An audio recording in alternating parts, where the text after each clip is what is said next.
اسلامی کونسل برائے انٹرنیشنل انسانی حقوق، اس کے بنانے کا کچھ ہمارا مقصد تھا، اور مقصد اس کا یہ تھا کہ میرا تعلق سیاست سے بڑا گہرا اور بڑا پرانا ہے۔ میں تقریباً ایکٹیو پالیٹکس کے اندر جب میں نے اپنے والد کو دیکھا، ان کے ساتھ میں آیا تھا ایکٹیو پالیٹکس کے اندر سن 2000 میں، اور 2000 میں نے آنے کے بعد پالیٹکس کو بڑے قریب سے دیکھنا شروع کیا۔ اور اگر اس سے پیچھے جائیں تو ہمارا خاندان کا تعلق سر سید احمد خان سے بنتا ہے۔ ہمارا تعلق اس سر سید کے خاندان سے بننے کی وجہ سے انڈیا کی پالیٹکس کے اندر ہمارا بڑا ایک امپورٹنٹ رول رہا، جو پھر پاکستان آنے کے بعد پھر ہم نے اس کو جتنا کم کر سکتے تھے ہم نے اس کو کم کیا۔ مگر اپنا میں نے سن 2000 میں جب میں پہلی دفعہ سیاست کو میں نے قریب سے دیکھا تو مجھے اس میں بڑی خامیاں نظر آئیں۔ ان خامیوں کو دیکھنے کے بعد میں نے اپنی زندگی ڈیڈیکیٹ کری پڑھائی کے لیے، کہ میں یار صرف پڑھانے کے اوپر رہوں گا، کیونکہ سیاست سے ہم کچھ بھی حاصل نہیں کر سکتے۔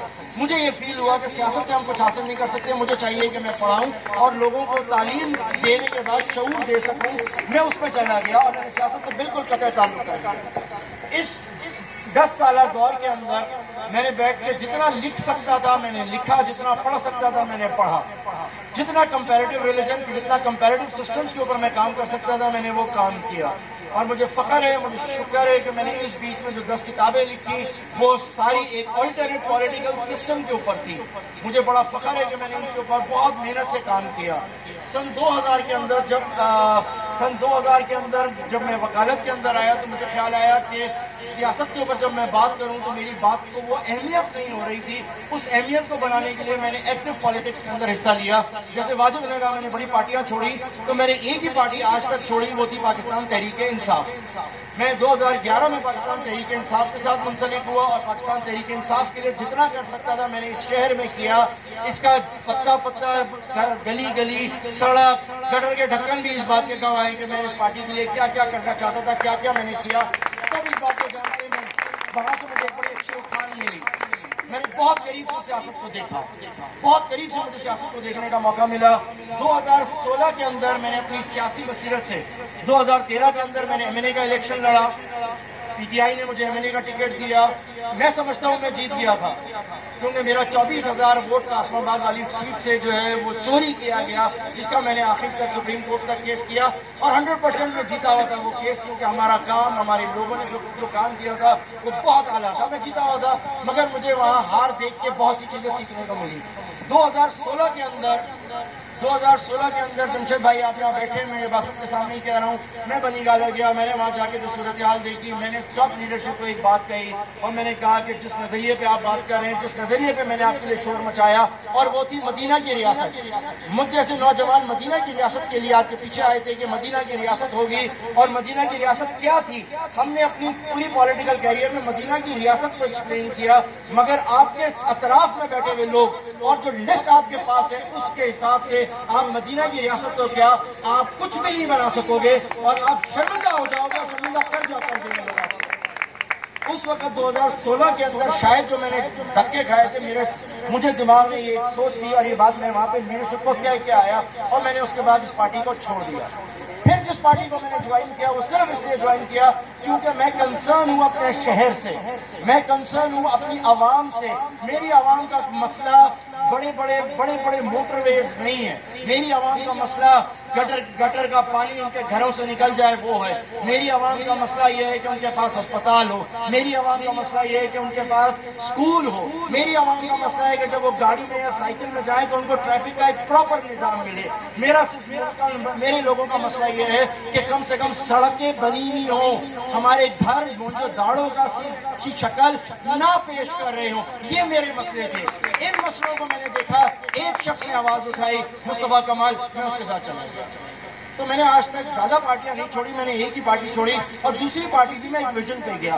مگر مصطفیٰ کمال کے ساتھ بھی رہنے کے بعد ظاہر سی بات ہے کہ میں ساری زندگی گلیاں اور سڑکیں اور انہی چیز پہ بات نہیں کرنا چاہتا، کیونکہ میرے قرآن سے میں نے ایک چیز سیکھی ہے، اور وہ یہ ہے کہ قرآن آپ کو یہ بتاتا ہے کہ انٹرنیشنل پالیٹکس پہ جب تک آپ کی نظر نہیں ہوگی آپ کچھ نہیں حاصل کر سکو گے۔ انٹرنیشنل پالیٹکس بہت ضروری ہے اور اس کا ذکر قرآن سے ہے. میری کوشش ہے میں قرآن سے بات کروں اس لیے کیونکہ الف لام میم غلبت الروم کا ذکر جب قرآن کے اندر آیا تو اس سے ثابت ہوتا ہے کہ انٹرنیشنل پالیٹکس کا ایک امپورٹنس ہے. لہٰذا موجودہ امپورٹنس دیکھنے کے بعد جب میں نے ملک میں موجودہ امپورٹنس دیکھی اور میں امپورٹنس دیکھنے کے بعد یہ محسوس کرتا ہوں کہ پاکستان اس دلدل سے نہیں نکل سکے گا جس دلدل میں اس دنیا کی 2% آبادی نے ہمیں ڈال دیا ہے. ہماری پوری دنیا کی آبادی کی کیفیت اس وقت یہ ہے کہ ہمارے سامنے 100 آدمی ہیں اور 100 آدمیوں کے سامنے 2 مرغیاں رکھی ہوئی ہیں. میں اس چیز کو اس طرح پورٹری کرتا ہوں کہ 100 آدمی ہیں اور 2 مرغیاں رکھی ہوئی ہیں. اب آپ سوچیں کہ اور آپ کو بھوک بھی لگی ہے تو 2 مرغیاں کھانے کے لیے 100 آدمی ایک دوسرے کے ساتھ کیا کچھ نہیں کریں گے؟ سمجھ رہے ہیں؟ جبکہ دوسری طرف ہم یہ دیکھتے ہیں، دوسری طرف حال یہ ہے کہ 100 مرغیاں ہیں اور کھانے والے صرف 2 لوگ ہیں. اس دنیا کے نظام کو کچھ لوگوں نے ایسے قابو کیا ہے کہ ایک طرف 100 آدمی ہیں، ان کے سامنے 2 مرغیاں ہیں اور دوسری طرف 100 مرغیاں ہیں، 2 آدمی ہیں. اس وقت انٹرنیشنلی جو نظام چل رہا ہے وہ یہ نظام چل رہا ہے، اتنا گھٹیا نظام چل رہا ہے. اور اس نظام کے خلاف جب ہم غور سے دیکھتے ہیں تو کوئی چیز کام نہیں آتی. لہٰذا یہ چیز مجھے اندر سے ملامت کرنے لگی کہ اتنا پڑھنے کے بعد، اتنا سمجھنے کے بعد، اتنی چیزوں کے بعد بھی اگر تم گھر پہ بیٹھ جاؤ تو تم اپنے مرنے کے بعد اللہ کو کیا منہ دکھاؤ گے؟ سمجھنے کے بعد بھی. لہٰذا اگر ہم اس طاغوت کا مقابلہ نہ کریں، اگر ہم مجبوروں کی مدد نہ کر سکیں تو کیا فائدہ ہم یہ کام کر سکیں؟ تو الحمدللہ ایک تنظیم تھی، اس تنظیم کو جب ہم نے ٹیک اوور کیا اور ہم نے یہ سوچ لوگوں کو دی کہ اس نظام کو بہتر کیسے کیا جا سکتا ہے، تو بہتر کرنے کا نظام قائم کرنے کے لیے ہمیں گفتگو کرنی پڑی، لوگوں سے بات کرنی پڑی، لوگوں کو سمجھانا پڑا. اس کا تھوڑا سا ٹھیک ہے، ہمیں اس کو لوگوں کو بتانا پڑا، سمجھانا پڑا، جو ہمارے لیے بڑا ڈیفیکلٹ تھا. میں اس موقع پر اپنے تمام پاکستان کے لوگوں کو جو پاکستان بھر میں میرے ساتھ ICIH میں شامل ہے، میں ان کو اس پلیٹ فارم سے جو اس وقت مرکزی پروگرام ہو رہا ہے اس سے ان کو سلام پیش کرتا ہوں.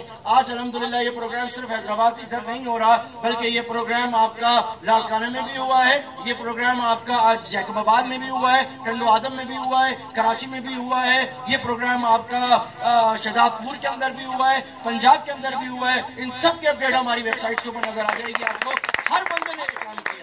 میں شکریہ ادا کرتا ہوں اپنے ان لڑکوں کا جنہوں نے اس ویژن کو سمجھا، جنہوں نے میرے اس ویژن کو سمجھا اور یہ بات سمجھی کہ ان مسائل کا حل نکالنا ہے. اور ان مسائل کے حل نکالنے کے لیے ہم نے آئیڈینٹیفائی کیا ہے 10 چیزوں کو کہ جب تک 10 معاملات کے اندر ہم بات نہیں کریں گے ہم اس ملک کا نظام بین الاقوامی طور کے اوپر اپنی رینکنگ نہیں بنا سکیں گے. ہمیں 10 چیزوں کو تبدیل کرنا ہے. میں ہمیشہ ذکر کرتا ہوں کہ ان 10 چیزوں کے لیے ہماری ٹیمیں موجود ہیں جو ان کے اوپر کام کر رہی ہیں. ہم مذہبی معاملات پہ کام کر رہے ہیں، ہماری مذہبی ونگ جو ہے اس کے اوپر کام کر رہی ہے، خواتین ونگ اس کے اوپر کام کر رہی ہے. خواتین ونگ ہمارا جب یہ پروگرام کرتی ہے تو وہ کمپیئر کرتی ہے، میڈم وہ کمپیئر کرتی ہے کہ ویسٹ کیا تمہیں رائٹ دیتا ہے اور اسلام تمہیں کیا رائٹ دیتا ہے. اور آ کے دنیا کی کوئی طاقت ہمیں بتا دے کہ ویسٹ زیادہ اچھا ہے اور ہمارا اسلام غلط ہے تو میں اپنی گردن کا ڈالوں. ہمارا اسلام کا نظام بہترین. چاہتے ہیں ہیومن رائٹس کی بات کرنا تو میرے نزدیک ہیومن رائٹ ICIH کے لوگوں کے نزدیک ہیومن رائٹ یہ نہیں ہے کہ کسی کو جا کے آپ نے وہ دے دیا، کسی کو مسئلہ ہوا تو آپ نے اس کے لیے آواز اٹھا دی. ہم کہتے ہیں اگر ہیومن رائٹس کی بات کرنی ہے آپ نے تو خدا کے لیے سب سے بڑا وہ ادارہ جو ہیومن رائٹس کا دشمن ہے وہ یہ یونائٹڈ نیشن ہے. اس کو بند کرو. سب سے بڑا اگر کوئی ادارہ ہے تو IMF ہے، اس کو بند کرو. مجھے بتاؤ اگر IMF بند ہو جائے اور IMF سیدھا ہو جائے تو مجھے بتائیں ملک میں سود ہوگا؟ ملک میں سود نہیں ہوگا، دنیا میں سود نہیں ہوگا. مجھے دکھائیں کہ کون سے غریب رہ جاتے ہیں. کوئی غریب نہیں رہے گا اگر یہ سود کا نظام اس دنیا سے ختم ہو جائے. تو میں اپنی یا مسلمان کے لیے نہیں لڑ رہا، میں والمکی کے لیے لڑ رہا ہوں، میں ہندو کے لیے لڑ رہا ہوں، کرسچن کے لیے لڑ رہا ہوں، یہودی کے لیے لڑ رہا ہوں، میں افریقن کنٹریز کے لیے لڑ رہا ہوں جن کو سود کے نظام میں لا کے بند کیا گیا ہے. ہم ان کو آلٹرنیٹ نظام دے رہے ہیں. اگر آسٹریلیا میں اسلام سے ملتا جلتا ہوا نظام چل سکتا ہے تو پاکستان میں کیوں نہیں چل سکتا؟ جبکہ کانسٹیٹیوشن آف پاکستان کہتا ہے سیکشن 227 اس میں موجود ہے، آرٹیکل 227 جو کہتی ہے اس ملک میں کوئی بھی قانون اسلام کے خلاف نہیں بنے گا. تو پھر یہ اسلام کے ساتھ اتنی توہین کیوں ہو رہی ہے؟ اسلام کی باتیں کیوں نہیں مانی جا رہی؟ کیا اسلام اجازت دیتا ہے سود کی؟ اسلام کہتا ہے اگر تم نے سود لی تو تمہاری اللہ اور اس کے رسول سے جنگ ہے. ہم تو حالت جنگ میں ہیں, ہماری مدد کیسے ہوگی؟ یہ نیوکلیئر بم بھی آپ کو نہیں بچا سکے گا. لہٰذا ہمیں ضرورت ہے کہ ہم ان معاملات کے اوپر اگر آئیں تو ہم اسلام کو, اسلامی سوچ کو یہاں پہ نافذ کریں. ہیومن رائٹس کی بات کرتے ہیں. ہیومن رائٹس کا سب سے پہلا چارٹر یونائٹڈ نیشن نے 1948 میں نہیں دیا. سب سے پہلا چارٹر میرے نبی نے آخری خطبہ حجۃ الوداع میں پیش کیا تھا, جہاں آپ نے کہا کالے کو گورے پہ فضیلت نہیں, جہاں آپ نے بار بار کہا اپنی عورت کے اوپر تمہارا حق ہے, ان کے معاملے میں احتیاط رکھنا. نبی پاک جاتے جاتے یہ کہہ کے جا رہے ہیں. جہاں انہوں نے غلاموں کی بات کری, جہاں انہوں نے بچوں کی بات کری, جہاں انہوں نے آپ کے لیے بات کری, کیا کچھ بات انہوں نے نہیں کری؟ سب کچھ وہ ہے ہمارا ہیومن رائٹس کا charter. We are inspired by that. ہم ان ساری چیزوں کو کرنے کے لیے, ان سارے معاملات کے اوپر بات کرنے کے لیے ہم گورنمنٹ سے بات کرتے ہیں, ہم حکومت کو بات کرتے ہیں, ہم لکھتے ہیں, اپنی تجاویز پیش کرتے ہیں. اور میں شکریہ ادا کرتا ہوں موجودہ گورنمنٹ کا, میں شکریہ ادا کرتا ہوں اس وقت پاک افواج کا بھی, جو ہماری باتوں کو کنسیڈر بھی کرتے ہیں اور سمجھتے ہیں اور سنتے ہیں. میں ان کا پھر شکریہ ادا کرتا ہوں. ہم ان کو اس قسم کی چیزیں بنا کے دیتے چلے جائیں گے. اس وقت پاکستان کو بہتری کی طرف لے کے آنا ہے, پاکستان کی بہتری کی بات کرنی ہے. اس آزادی کی نعمت کو ہم نے اگر سمجھنا ہے, یہ آزادی آپ کو پلیٹ میں رکھ کے نہیں ملے گی. آپ ایک بات ذہن میں رکھیں, خدا کے لیے نوجوانوں خاص طور کے اوپر اپنی بات ذہن میں رکھو کہ آپ نے اس ہندوستان کے اوپر 1000 سال حکومت کری. 1000 سال آپ کی حکومت تھی. 300-400 سال تو صرف مغلوں نے کی ہے. اس سے پہلے شیر شاہ سوری بھی رہا, اس سے پہلے لودھی خاندان بھی رہا, سید بھی رہا, ایبک بھی رہے, کون نہیں رہے. کتنے خاندان آئے جنہوں نے ادھر حکومت کری, مگر کبھی اس ہندوستان کے اندر کوئی تقسیم نہیں تھی, کوئی جھگڑا نہیں تھا. مگر اس انگریز نے آنے کے بعد جو غداری ادھر آ کے کری, غداری کے بیج بوئے, جو اس نے آنے کے بعد زیادتی کری. آپ کو معلوم ہے کتنا ٹیکس لیا کرتے تھے ہندوستانی یا انگریز جب ادھر آئے؟ آپ کو معلوم ہے, ہم اکثر کبھی باتوں میں کہہ دیتے ہیں کہ مسلمان تو بیٹھ کے صرف تاج محل اور یہ بڑی بڑی عمارتیں بنا رہے تھے, انہوں نے کیا کام کیا؟ ارے آپ کو ایک بات معلوم ہے کہ مسلمانوں کی حکومت 1000 سال رہی. 1000 سال کے اندر اس ہندوستان میں قحط کتنی دفعہ آیا؟ ٹوٹل ہندوستان کے اندر قحط 1000 سال کے اندر جو قحط ہندوستان میں آیا ہے وہ صرف 17 دفعہ آیا, 17 دفعہ. اور جتنی دفعہ یہ قحط آیا اتنی دفعہ بادشاہوں نے تمام ٹیکس معاف کر دیے. یہ مسلمان تھے. کوئی کسی ملک پہ قبضہ کر کے نہیں بیٹھ سکتا تھا اتنا عرصہ. اگر ان کی حکومت زیادتی کے اوپر ہوتی یا تلوار کے زور پہ پھیل رہی ہوتی تو سارے راجپوت ہوں, مراٹھے ہوں, والمکی ہوں, برہمن ہوں, جو بھی ہوں, they were all happy with Pakistani, with Muslim people. They were happy with them. انگریز آیا, اس نے آنے کے بعد اپنا نفاقت کا بیج ڈالا. آپ جانتے ہیں انگریز کے 100 سالہ دور کے اندر کتنی دفعہ اس ہندوستان میں قحط آیا؟ 1000 سال میں 17 دفعہ. اور ان کے دور میں, انگریز کے دور کے اندر 37 ٹائمز قحط آیا, اور اس کے اندر ٹیکس کی رقم انہوں نے اتنی بڑھا دی. میں اس پلیٹ فارم سے اعلان کرتا ہوں, پوری دنیا کو یہ بات سامنے معلوم ہونی چاہیے, یہ خواہش ہے, میری وصیت ہے. برطانیہ کے اندر لگا ہوا ایک سونا ہمارے ہندوستان سے گیا ہوا ہے, میرے سندھ سے گیا ہوا ہے. ہم سب واپس لے کے آئیں گے. آپ کے نزدیک انڈیا مسئلہ ہے, ارے اس انڈیا کے اندر آپ کو لے کے آنا ہے. یہ ہے ورلڈ پاور ہمارا ہے. ان لوگوں نے ہمارے اندر جو نفاقت کا بیج ڈالا ہے اس میں سے لے کے آنا ہے. ڈیوائڈ اینڈ رول کی پالیسی وہ بنا کے گئے, یہاں پر پولیٹیکل پارٹیز کی پالیسیاں وہ بنا کے گئے. اس ملک کو بچانا ہے تو آپ کو اس ملک کو بچانے کے لیے اس ملک میں یہ جمہوری نظام نہیں بلکہ اصل جمہوری نظام لے کے آنا چاہیے. اور اصل جمہوری نظام اس ملک میں صدارتی نظام ہونا چاہیے. جب تک آپ اس ملک میں پراپر صدارتی نظام نہیں لے کے آئیں گے, آپ بہت سے معاملات کو پیچھے رہیں گے. ہم جستجہد کر رہے ہیں, ہم جستجو کر رہے ہیں کہ کم سے کم ہم کوشش کر کے فرسٹ لیول پہ پاکستان میں صدارتی نظام تو لے کے آ جائے. جس دن صدارتی نظام آئے گا اس دن ہم بہت سارے ان مشخروں سے جو اپنی حکومت قائم کرنے کے لیے, اپنی چودراہٹ قائم کرنے کے لیے لوگوں کو ذلیل کرتے ہیں, وہ ایک سائڈ کے اوپر ہو جائیں گے. لہٰذا یہ وہ طریقے ہیں, ان طریقوں کے اوپر ہم بات کرتے ہیں ادھر اکانومی کے اوپر. ICIH نے اکانومی کو بہتر کرنے کے لیے اپنے طریقے بیان کیے ہیں. ICIH نے عدالتی نظام کو بہتر کرنے کے لیے اپنے طریقے بیان کیے. وہ ایک ایک کر کے ہم اپنے ممبرس کو بتاتے ہیں, سمجھاتے ہیں, ان کو ایجوکیٹ کرتے ہیں. ہم مجبور ہو کر ہم اس ICIH کے اندر آئے اور مجبور ہو کر آج ہم نعرہ لگاتے ہیں کہ پاکستان کو اگر ایک صحیح فلاحی اسلامی مملکت بنانا ہے تو اس کے اندر آپ کو ایک اسلامی نظام نافذ کرنا پڑے گا. اور ICIH اس چیز کی جدوجہد کر رہی ہے. پاکستان جب بنا تھا کہ یہ ایک ڈومینین اسٹیٹ کے طور کے اوپر ابھرا, ڈومینین اسٹیٹ کے طور کے اوپر ابھرا, اور اس ابھرنے کے بعد سے لے کے آج تک ہم یہ دیکھتے ہیں کہ ادھر اسلام کو صرف برائے نام رکھا گیا ہے.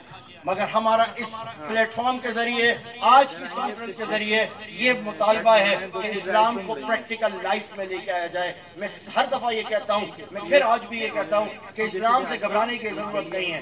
اسلامی نظام آپ کو اس سے زیادہ حقوق دیتا ہے جو آج آپ کو سو کالڈ موم بتی مافیا دیتی ہے. جس پر موم بتی مافیا آپ کو آپ کے رائٹس کی بات کرتے ہے, اس سے زیادہ رائٹ اسلام آپ کو دیتا ہے. اور وہ کیا رائٹس ہیں, کبھی ICIH والوں سے آپ پوچھیں, وہ آپ کو بتائیں گے. جس دن ہم ایک ایک کے اوپر آئیں گے ہم آپ کو بتائیں گے. میں ایک دفعہ پھر آپ لوگوں کا شکریہ ادا کرتا ہوں کہ آپ لوگ یہاں پر آئے اور اس کانفرنس کے اندر آ کے بیٹھے, اور اس کانفرنس کے اندر آنے کے کا آپ نے اپنا ٹائم نکالا. وہ سارے لوگ باہر سے نکل کے آئے. مجھے یہی ساری باتیں آپ سے صرف کرنی تھی. ایک دفعہ میں پھر شکریہ کرتا ہوں. ساری